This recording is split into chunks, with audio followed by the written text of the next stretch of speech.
Hello, everyone, and welcome to the second lecture of the global seminar series on citizenship stripping, hosted by the Institute on Statelessness and Inclusion, or ISI for short.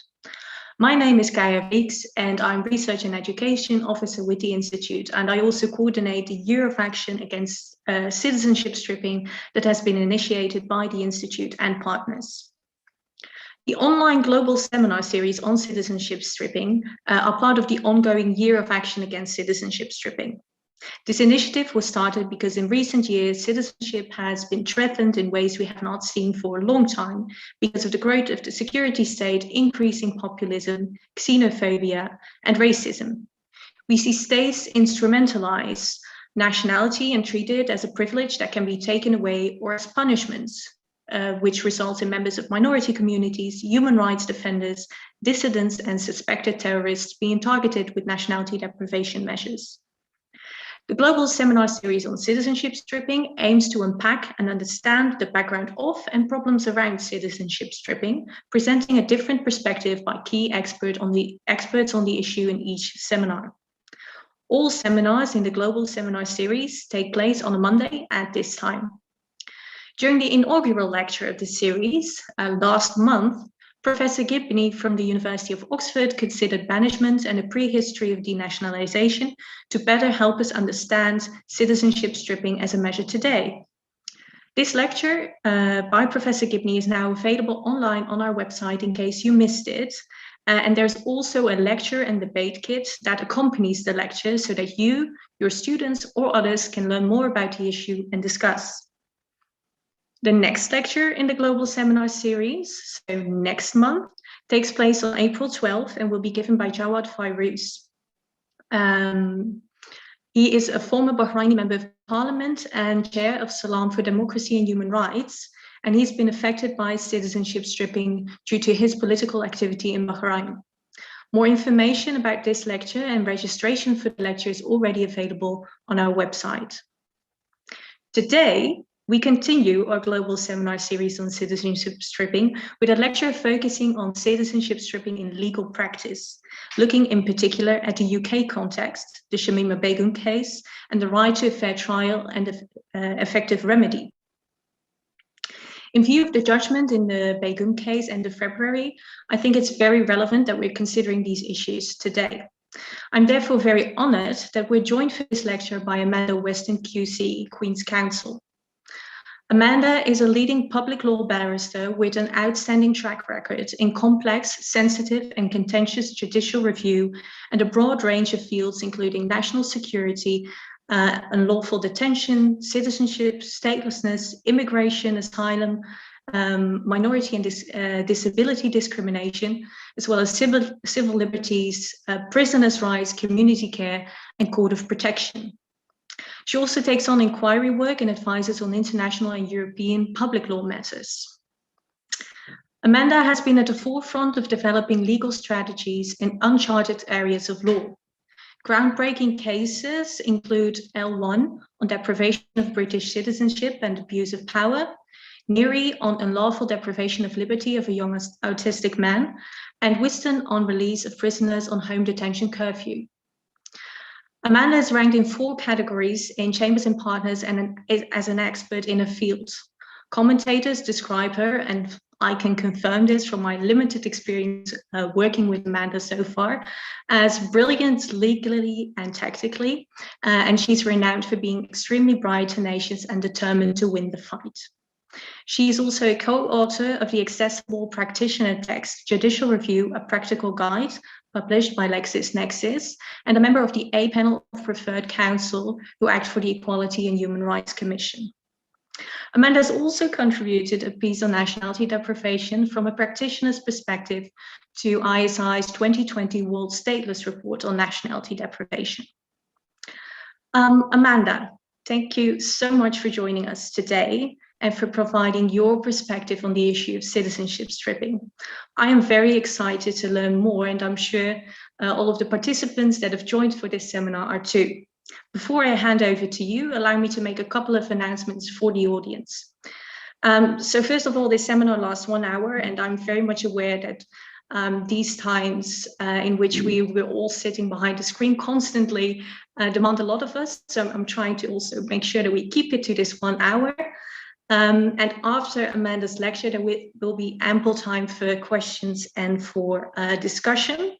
And all participants can use the Q&A function in Zoom to ask any questions that you may have or comments that you would like to share with us. And I'll do my best to make sure that we try and answer as much questions as possible. Thank you so much, everyone, for joining. And Amanda, the floor is yours. Thank you very much, Kaya. I'm aware that the audience is going to include non-lawyers, and so I was not going to give legal citations for the cases that I mentioned. However, I do have a paper which I'm happy to distribute with the citations in it after the talk. So the recent decision of the Supreme Court in the Shamima Begum case that she has no right to be readmitted to the UK to participate safely in her appeal against deprivation of her British citizenship, and that her appeal, while ineffective, may be stayed indefinitely but not allowed on fairness or natural justice grounds, has sent a few shockwaves around the legal world. The judgment has caused anxieties about the extent to which the UK has effectively a free hand to strip citizenship from even the very vulnerable and powerless for reasons which they may not be told, and without judicial oversight of that decision either prior to the decision or indeed subsequently. In brief summary, for those of you who aren't familiar with the facts, Shamima Begum is a young woman, now aged 21 years, who in 2015, when she was a child, aged 15 years, left the UK and travelled with 2 school friends, also teenage girls, to Syria, where she became a bride of an ISIS fighter, a widow, and again a bride, and gave birth to 3 children, all of whom died in early infancy before she was 20 years old. She is detained in a camp administered by the Syrian Defence Forces, or the SDF, in which alleged adherents to a violent extremist ideology are also detained. On the 19th of February 2019, the UK Home Secretary deprived her of her British citizenship under the British Nationality Act and certified that the decision had been taken for reasons of national security, including reasons which could not be made public, arising from her alleged alignment with ISIS and related matters. In short, the position of the Secretary of State was and is that her return to the United Kingdom is against the public interest for reasons which include secret reasons, which have not been disclosed to her or to her representatives. She appealed to the Special Immigration Appeals Commission, which is the statutory body which hears such appeals in the UK, and brought proceedings challenging the refusal of the Secretary of State to permit her to return to the UK to bring her appeals safely and effectively. She had explained, and others had explained on her behalf, why it was not safe or possible for her to participate effectively in her appeal from the camp in which she was detained.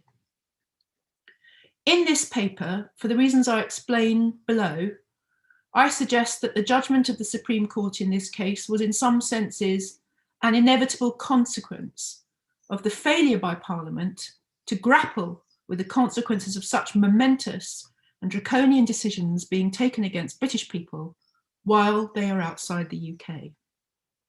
I would like to begin with 2 points of fundamental importance which I suggest are key to understanding the judgment and its significance in illustrating the adverse consequences of inadequate parliamentary scrutiny as a check and balance. The first, as described in the Wilson and First County Trust case, which was a case about when it's appropriate to use records of parliamentary proceedings in a court, is an understanding of the respective roles of Parliament and the courts. Parliament enacts legislation, the courts interpret and apply it. The enactment of legislation and the process by which legislation is enacted are matters for Parliament, not the courts. The courts and Parliament are both astute to recognise their constitutional roles. This aspect of the fundamental separation of powers means that it's for Parliament to scrutinise legislative changes, confront foreseeable consequences, and make adequate provision for them. It's a fundamental principle of constitutional and administrative law that Parliament is presumed to legislate with its eyes open, cognizant of the implications of its legislation. A further principle is that Parliament is presumed to legislate in accordance with the principles of natural justice or procedural fairness, unless it expressly authorise a departure from those fundamental principles. The second point is that the severance of a person's relationship to the state, the stripping of their citizenship, is a profound act which curtails utterly their right to have rights. This is a shorthand for the practical reality that rights include the most fundamental rights, including the most fundamental rights, are meaningless without a state in which and by which those rights can be enforced. Other than a capital penalty carried out by the state, it is difficult to comprehend a more draconian act. It sounds down the generations. Unjust deprivation of citizenship or summary exile will fuel resentment and rage for generations to come. It will breed enmity for the depriving state in the families and the communities it affects for years and centuries to come. It fuels distrust among affected communities. It fosters division and a sense that some citizens are more valuable than others. The US courts have described citizenship stripping in terms of torture and persecution. Famously, in Trop and Dulles, Warren CJ, at 101 of that judgment, described the stripping of citizenship in these terms. There may be involved no physical mistreatment, no primitive torture. There is instead the total destruction of the individual's status in organised society. It's a form of punishment more primitive than torture, for it destroys for the individual the political existence that was centuries in the development. The punishment strips the citizen of his status in the national and international political community. His very existence is at the sufferance of the country in which he happens to find himself. In short, the expatriate has lost the right to have rights. What greater obligation could there be? Could there have been upon the UK Parliament to ensure that it confronted and made provision for a presumption of access to an effective statutory remedy? Proper consideration of the impact of out-of-country appeals could have included, if necessary, following robust scrutiny and debate in Parliament, grounds on which a court may be satisfied that an effective right of appeal may be displaced, or placed obligations on the decision maker to ensure at the date of decision that an appeal could be effectively mounted. Or Parliament could have identified express circumstances in which effective access to justice could only be denied in the most extreme of cases and for the most limited of periods, proportionate to the identified risk, which could not otherwise be managed. All the foregoing could have resulted or been addressed, even if the final consequence was that Parliament did give express authority in certain circumstances for the right to an effective remedy to be subordinated to the interests of national security in the individual case. That could have been with the burden on the state to show the necessity for that very extreme step, not as an accident of inadequate legislation. Absent express provision, none of the foregoing is clear. No express consideration was given to the extent to which the failure to make express procedural provision, offended the prohibition in international law of arbitrary deprivation of citizenship by reason of a lack of an effective remedy. There is no statutory threshold of public interest necessary to reach before normal fairness principles may be overridden, is what the Begum decision teaches us. There is, for example, no requirement on the Secretary of State to show that such public interest risks as are identified in the individual case cannot be managed in ways which do not undermine the effectiveness of the appeal. Parliament is silent. Parliament is also silent about whether it's in the public interest to deny return to the United Kingdom in order to prevent reliance upon an in-country human rights barrier to a subsequent removal or deportation in the event of an unsuccessful appeal against deprivation of citizenship. In Shamima Begum's case, it's important to note that it was accepted that her circumstances, detained in a camp in Syria, in a conflict zone, surrounded by the risk of violent repercussion, prevented her from participating effectively in her appeal against deprivation of citizenship. It was accepted by SIAC and by the Supreme Court that she could not have a fair hearing.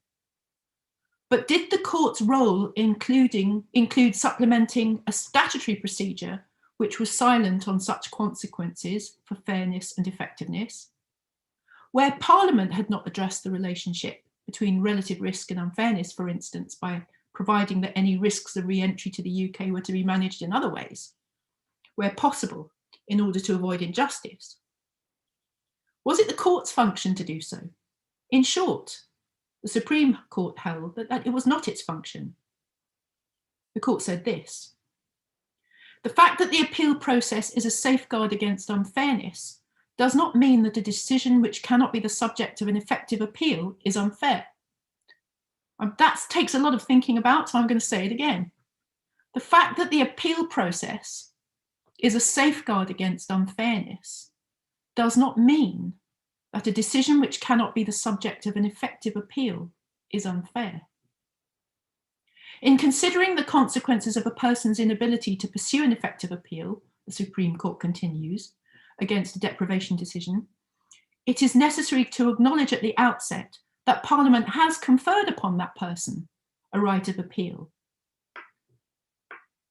But the Supreme Court concludes, Parliament has not, however, stipulated what the appellate tribunal should do if the person's circumstances are such that she cannot effectively exercise that right.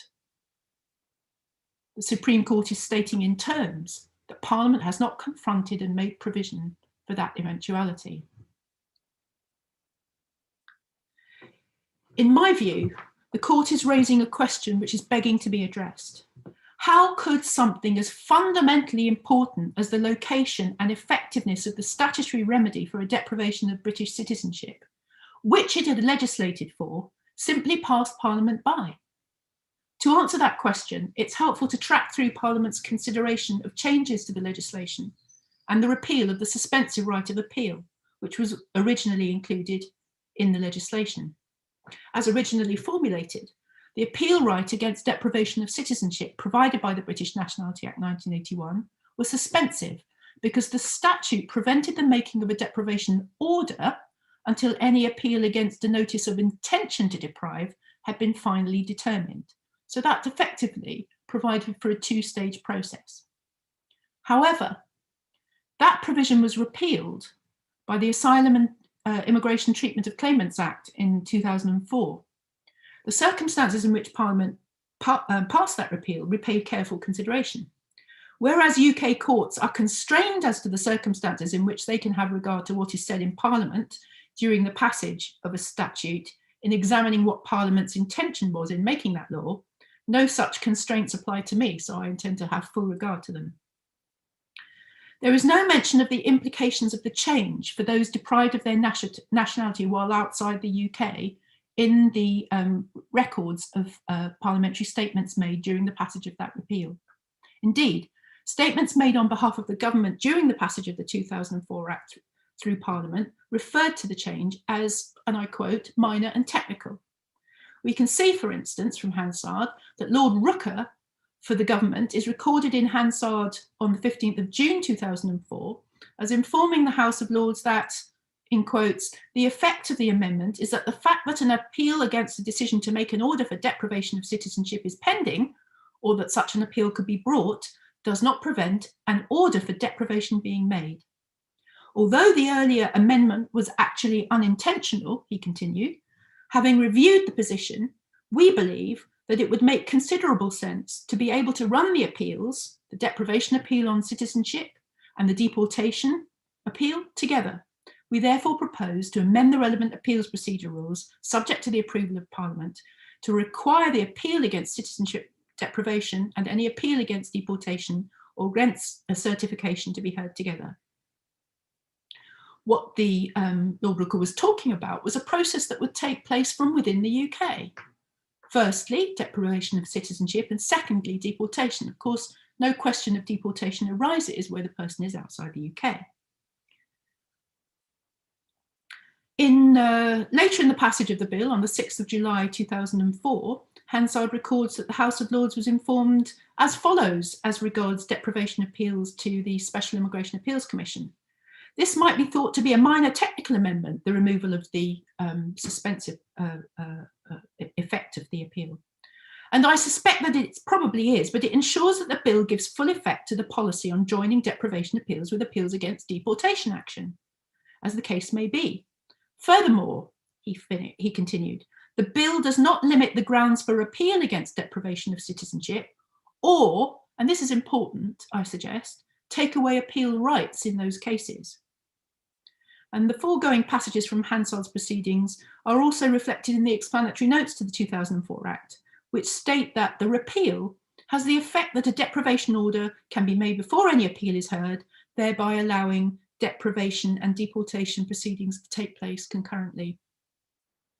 In fact, as subsequently has become clear in almost all cases in which a person has been deprived of citizenship for national security reasons, they have been outside the UK at the time. Thus, no question of concurrent deportation and deprivation appeals arises in practice. In contrast to what was said in Parliament, in fact, this amendment has affected appeal rights substantially against citizenship stripping in two important ways. Firstly, it has the effect of preventing reliance upon human rights arguments against deprivation, owing to the territorial limits of the Human Rights Convention. Secondly, as we've seen in the Shamima Begum case, the failure by Parliament to grapple with the procedural consequence of depriving a person of their citizenship in absentia has left a procedural vacuum in which the courts have been left to determine the extent to which common law fairness principles or parallel judicial review powers should be introduced to temper the unfairness which results from being outside the UK and unable to participate effectively in an appeal. This gaping procedural void is in stark contrast with Parliament's approach to appeals against immigration decisions concerning foreign nationals, where detailed provision has been made for suspensive appeals against deportation and removal, interim protections against the consequences of loss of immigration status, detailed guidance on procedural rights, including for those who are invulnerable and may require support to participate in any appeal process, the location of appeal rights, and a clear demarcation between the procedural rights of well-founded as compared with unfounded or certified appeals. But for British people, including those British from birth, summarily cut off from their citizenship, parliamentary silence. In the result, domestic courts have grappled for over 10 years with the myriad legal uncertainties which have resulted from the procedural gaps in the legislation. This has necessitated, in some cases, 3 strands of parallel proceedings: appeal against notice of the intention to deprive of citizenship, review of an exclusion decision, and judicial review of the decision to exercise the discretionary power to make a deprivation order before the appeal is determined. It is that order which renders a person a non-citizen. The courts have held that fairness of the procedure is out with the scope of an appeal against a deprivation decision. And I'm talking there about the case of S1 and others. Then, when by a parallel judicial review process, a deprivee sought to quash an order depriving him of citizenship, that was refused on the basis that fairness and access to an effective remedy does fall within the appellate jurisdiction. And that was a case called W2. And the correct approach is not to attack the deprivation order, according to the courts, but to make an application to the Secretary of State for leave to enter as a foreign national for the purpose of the appeal.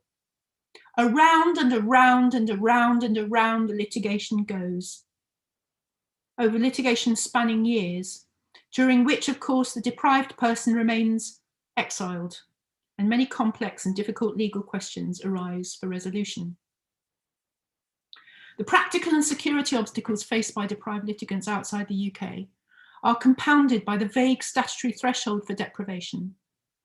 That deprivation be, in the view of the Secretary of State, in quotes, conducive to the public good, the withholding of reasons and evidence on which that decision is based, so that the person deprived does not get to know or rebut effectively the evidence against them. The conducive to the public good threshold is a formulation well known in the context of powers to deport foreign nationals and was introduced into citizenship deprivation law in 2006. Practicable and security impediments might include lack of reliable forms of communication, insecure environments where a person who wishes to speak frankly about events and circumstances material to their appeals may not be safe to do so. For example, a person who wished to speak out about the brutality of a regime or organisation with which they have been associated, giving rise to their deprivation of citizenship, or indeed wants to give information about their rejection of it, may face extreme risks of harm or death should they attempt to do so in an environment where they're not protected. As with all litigants, a proportion of them may have language, cognitive, discriminatory, social, gender and trauma-related impediments to effective access to justice, in the same way that they occur in the undeprived population of litigants. The reasons why Parliament does not appear to have grappled with the procedural consequences of deprivation of citizenship for Britons outside the UK are opaque, and may raise a constellation of current features of parliamentary process which undermine Parliament's function of effective scrutiny of legislation. The recent report of the Constitutional Unit at UCL on the control by the executive of use of parliamentary time and the subject matters under discussion is only one aspect, but an important one. The UK courts have treated Parliament's silence as to procedural arrangements for out-of-country appeals, including whether the Secretary of State bears any burden to ensure such a hearing can be conducted fairly and effectively, as a form of implicit recognition that in removing the suspensive right of appeal, it must have recognised and intended the foreseeable consequences, the foreseeable adverse consequences for those deprived when outside the UK, and the impact on access to justice. But all courts seized of these matters also recognise that Parliament must be presumed to have legislated for an effective appeal, and not for an appeal which has, to outward appearance, is a remedy, but without actually being one. The option of a stay on the appeal is effectively meaningless for an appellant who has no power to improve her situation, unless coupled with a duty on the state of former citizenship to do so. In a climate when the courts are imposing via the common law duties on courts and tribunals to make arrangements to secure effective access to justice for vulnerable parties and witnesses, the judicial reluctance to do so in such a profound matter as deprivation of citizenship seems a retrograde step. It's for Parliament to confront and make provision for the problems generated by this ill-thought-out legislation in the interests of legal certainty, public confidence in the statutory appeal process and foreign relations, including cooperation over what is to happen to former British citizens abandoned in post-conflict states with their British and non-British or disputed British children. In Begum, the Supreme Court's conclusion is not an answer to the natural justice problems posed by the case. It is a declaration that the problem is not for them to fix. The court, in an orthodox approach, examined the words of the statute, noted in particular the discretionary terms in which the statutory power to deprive is expressed, and concluded, as to Parliament's plans for the effectiveness of such an appeal, that whereof it did not find, it did not speak. Did the Supreme Court go too far in implying Parliament's implicit acceptance of the kind of barriers to justice, to access to justice, that out-of-country national security deprivations inevitably raise? Some might say, not in the current climate. In the result, Parliament has legislated for an appeal right which has the appearance of being a remedy without actually being one. Is that what Parliament intended? The Supreme Court adopted and applied Lord Hoffman's famous invocation to courts not to substitute their own view of national security, but afford deference to the Secretary of State discharging her function of protection and her assessments of national security matters. Parliament should be well aware, however, of Lord Hoffman's words in the Sims case. Fundamental rights cannot be overridden by general or ambiguous words. This is because there is too great a risk that the full implications of their unqualified meaning may have passed unnoticed in the democratic process. In the absence of express language or necessary implication to the contrary, the courts therefore presume that even the most general words were intended to be subject to the basic rights of the individual. At the risk of repetition, citizenship is the right to have rights. Thank you.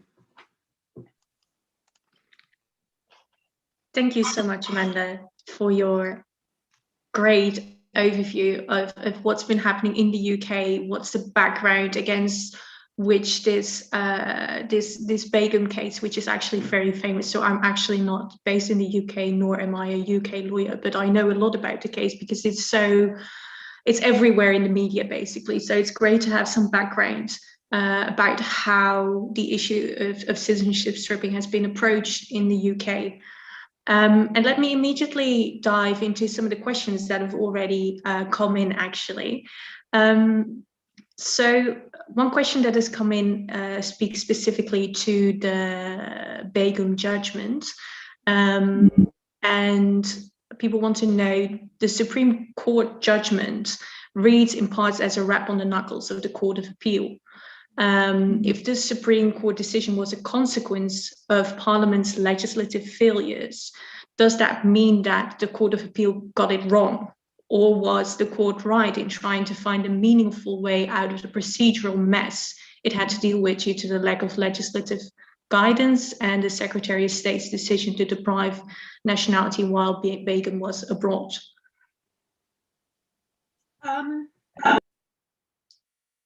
Obviously, the Supreme Court has found that the Court of Appeal got it wrong. But what I've tried to illustrate in this short paper was that there is a tension. There is a tension between using the common law and judge-made law to supplement a statutory process to ensure that it doesn't fall short of the minimum requirements of natural justice, and placing the judiciary at risk of being seen to overstep the mark. So it's always that separation of powers dance of turf war that goes on. And certainly my view is that the Court of Appeal's solution was one which did supplement those gaps in the process. But the Supreme Court took issue with the way, with its workings, with the workings of the Court of Appeal. They took issue with the way that the Court of Appeal had characterised the right of appeal against deprivation as being an appeal on the merits. And they, with a very black letter law analysis, decided that, in fact, the form of remedy that Parliament has provided is a form of review, not appeal. What they also decided was that the Court of Appeal had overstepped the mark in substituting its own view on the seriousness of the national security risk posed by Shamima Begum, and imposing on the Secretary of State a duty to manage that risk in other ways.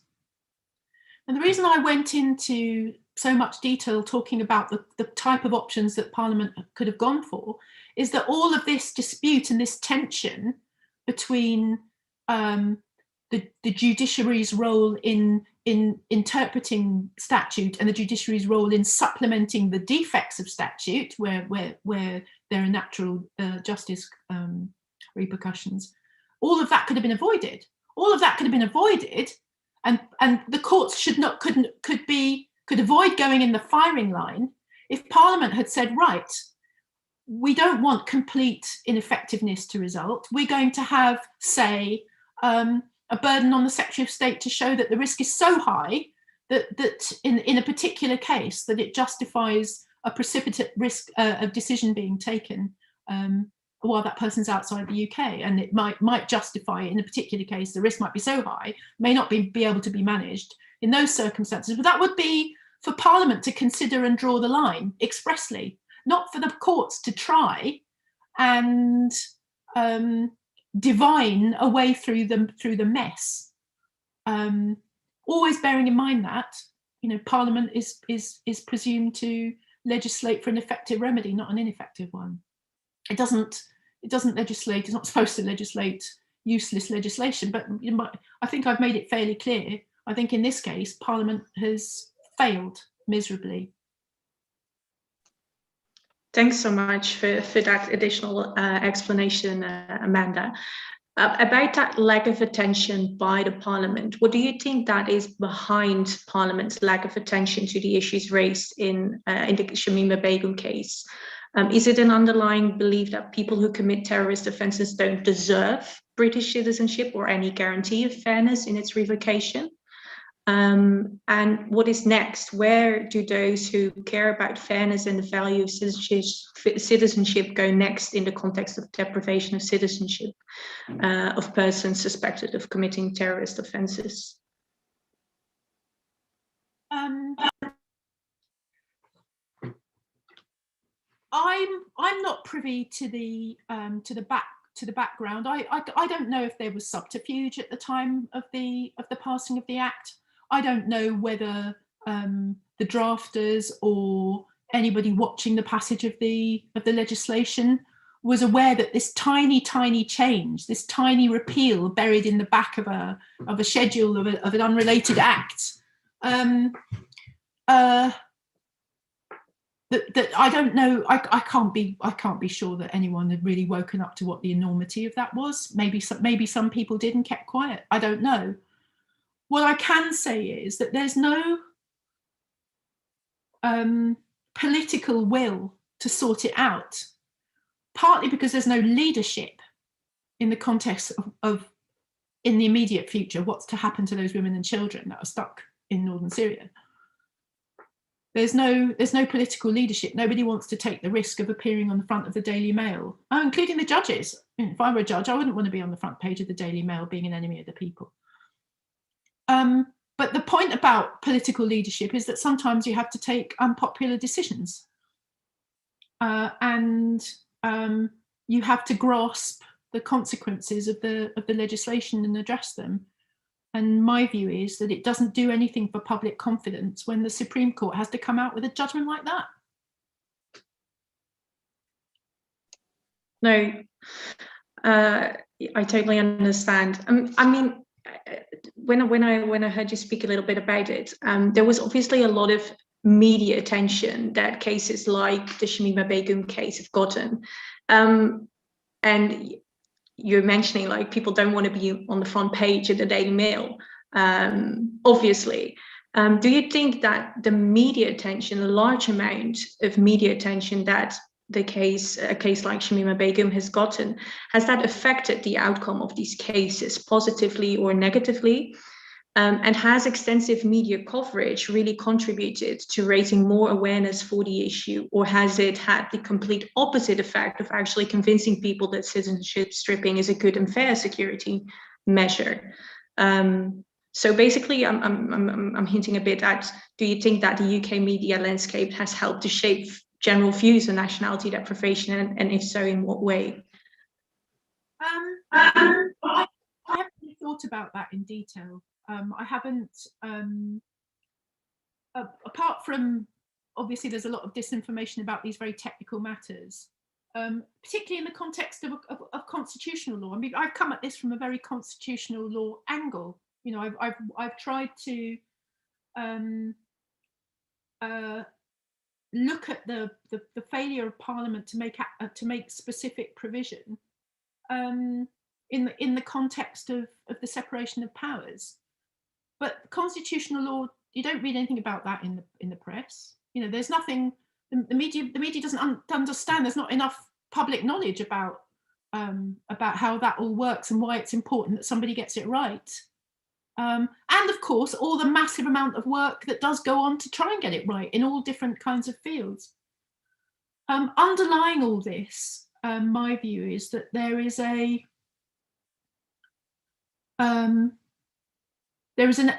aspect of administrative convenience to the ease with which these decisions can be taken, and the lack of clarity and certainty around the taking of them. And part of the problem is that in the national security armoury is now a means of ensuring that people that they don't want to come back and resume their citizenship of the UK, to enter the country of their birth, are deprived of the ability to rely on human rights arguments, which would eventually prevent their removal, even if they lost their deprivation of citizenship case.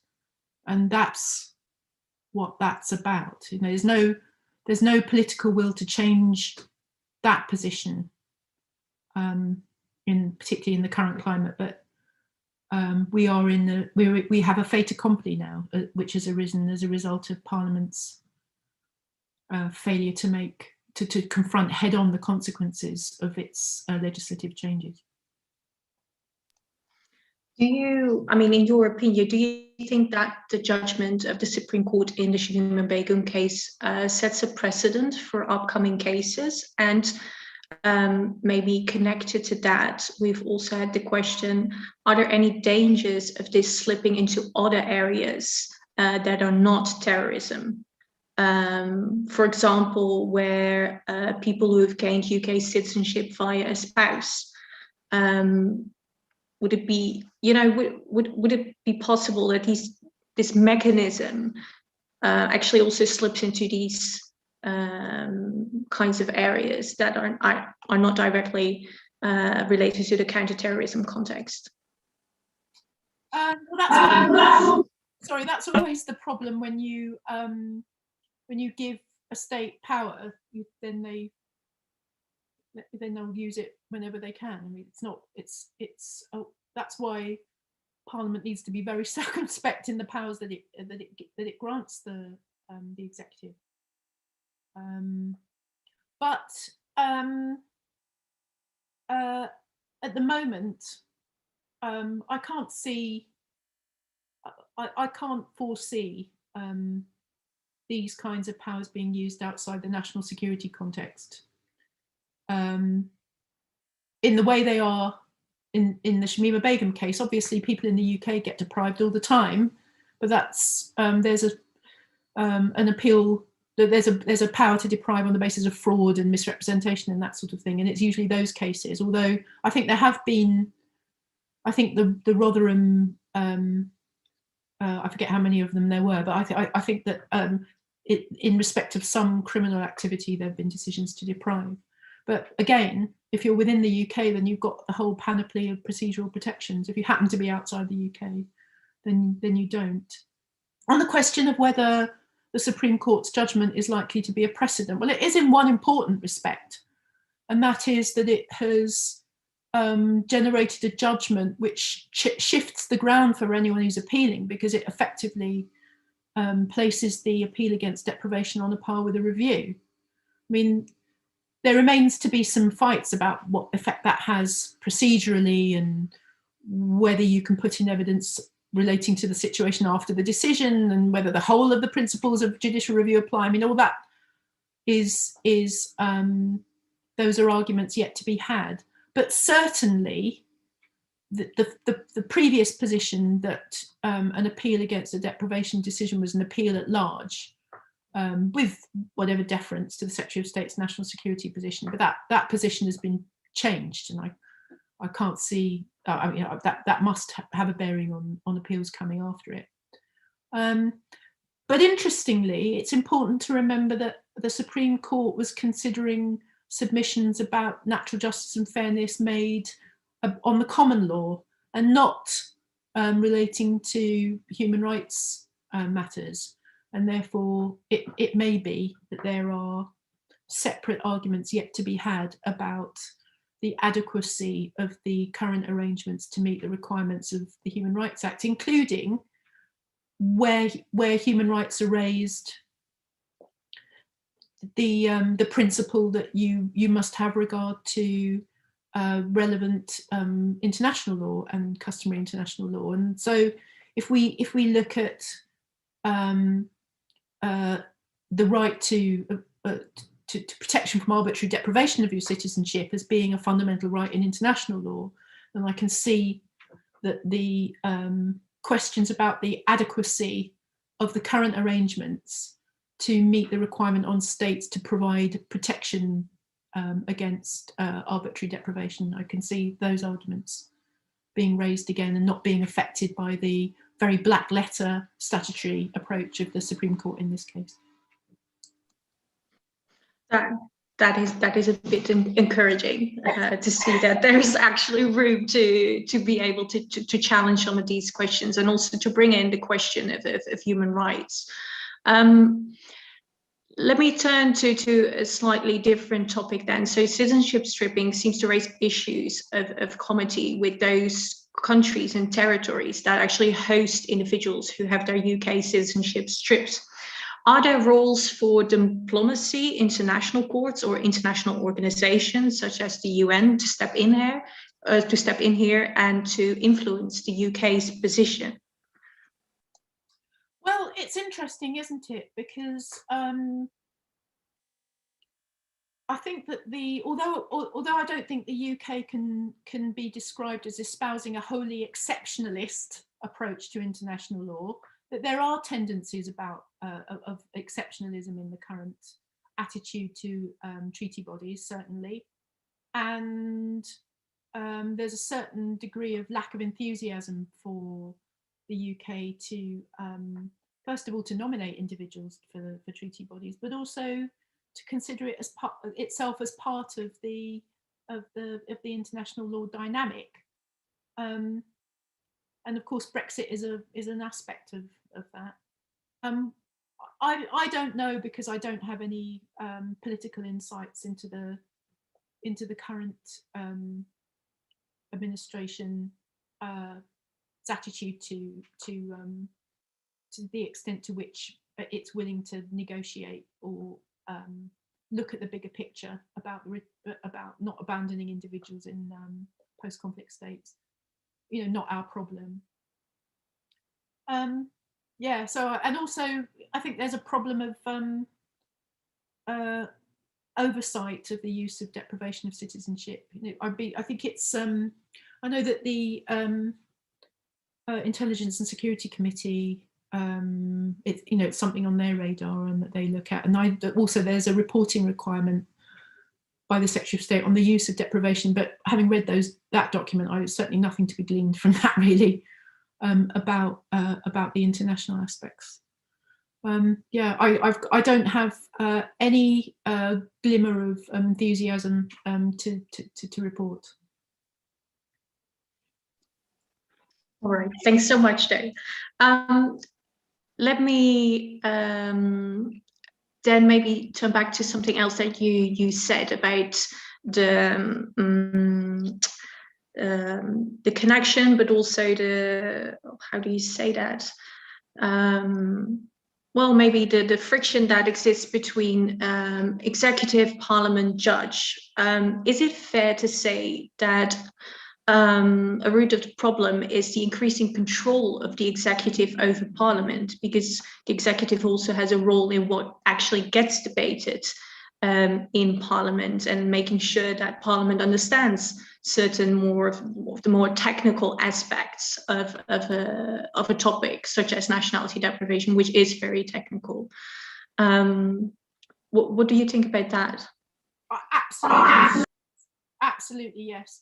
Lord Hailsham famously described our parliamentary process as an elective dictatorship, and I know that as I mentioned in my paper, the Constitution Unit at UCL have done a lot of work on beefing up the role of the Speaker, coming up with effective ways of ensuring that Parliament gets to control its own time, gets to control what is debated when. This obviously was brought into sharp conflict during Brexit, and as a result, reflected in the Miller litigation. But yeah, this is all part of a very big picture about the effectiveness that Parliament has to function as an effective check and balance and parliamentary scrutiny. I mean, you've got some very good individuals, some very robust individuals doing their best, but if Parliament effectively decides, so if the government basically decides what you discuss and when, what there's time for and what there isn't time for, then obviously that does give them a great deal of control. And then if the result of the vote is whipped, then obviously, and on these sorts of matters, there's no reason why it wouldn't be. Yeah, obviously, it's a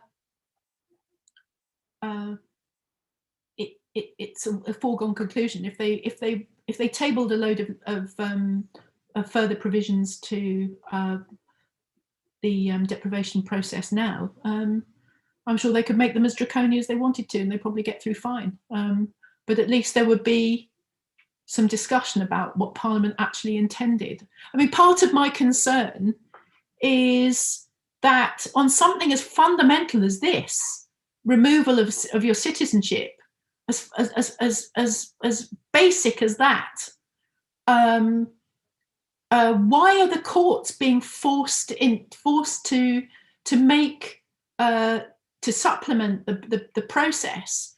They're being forced into a situation where the tabloid press can point to them and say that they're the enemies of the people and the judges are out of control.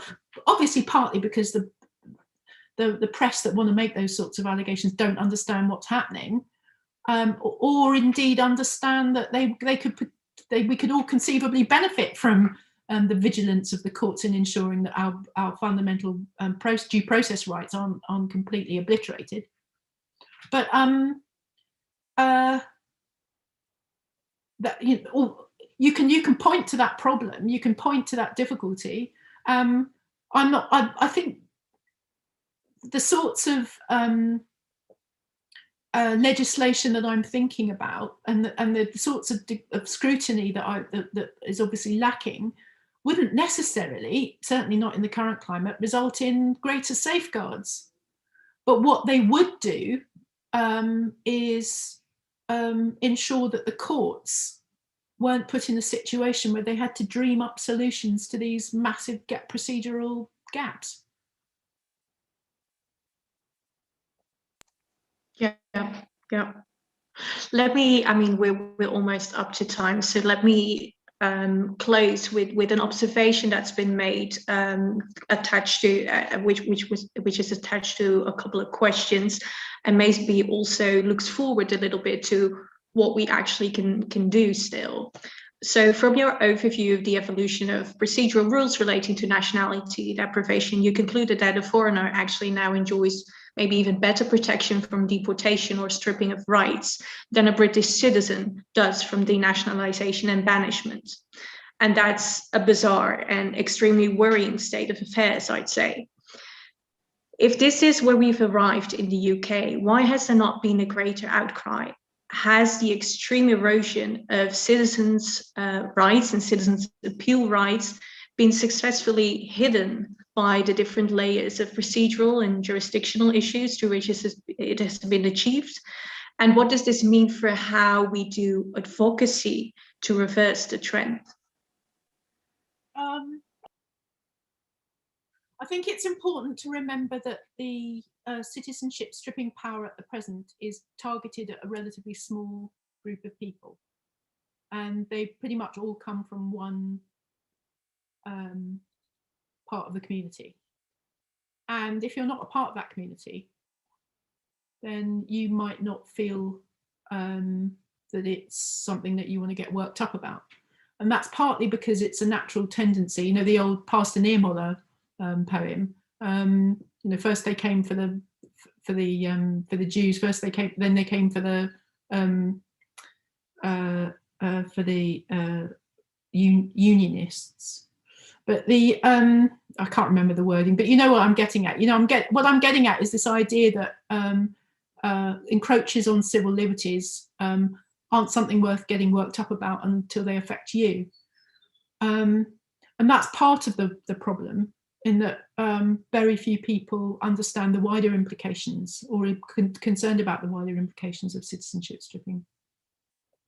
But also, very few people understand how the Constitution is supposed to function, what Parliament's role is, the general knowledge of public understanding about the function of the judiciary, about the important role that the judiciary has in safeguarding our civil liberties.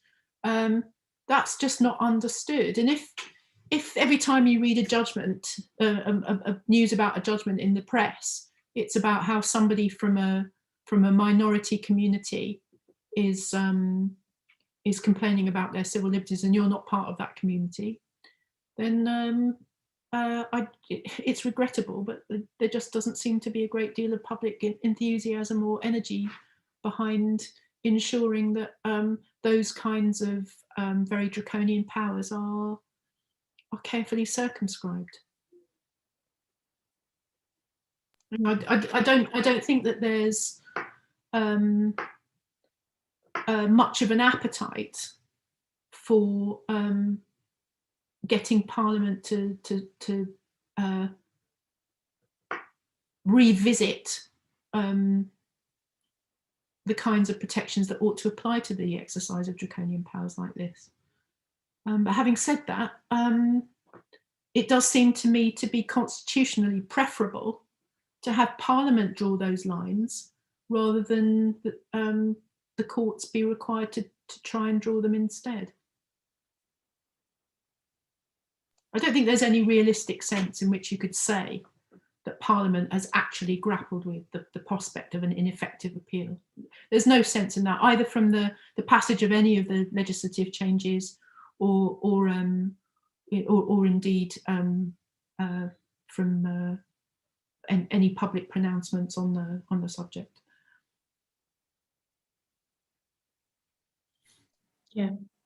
Yeah, I mean, it is a sad reality to realize that, but it's also, I mean, yeah, it still remains a topic, I think, that's important to address, and I'm very glad that you were here today to help us better understand it.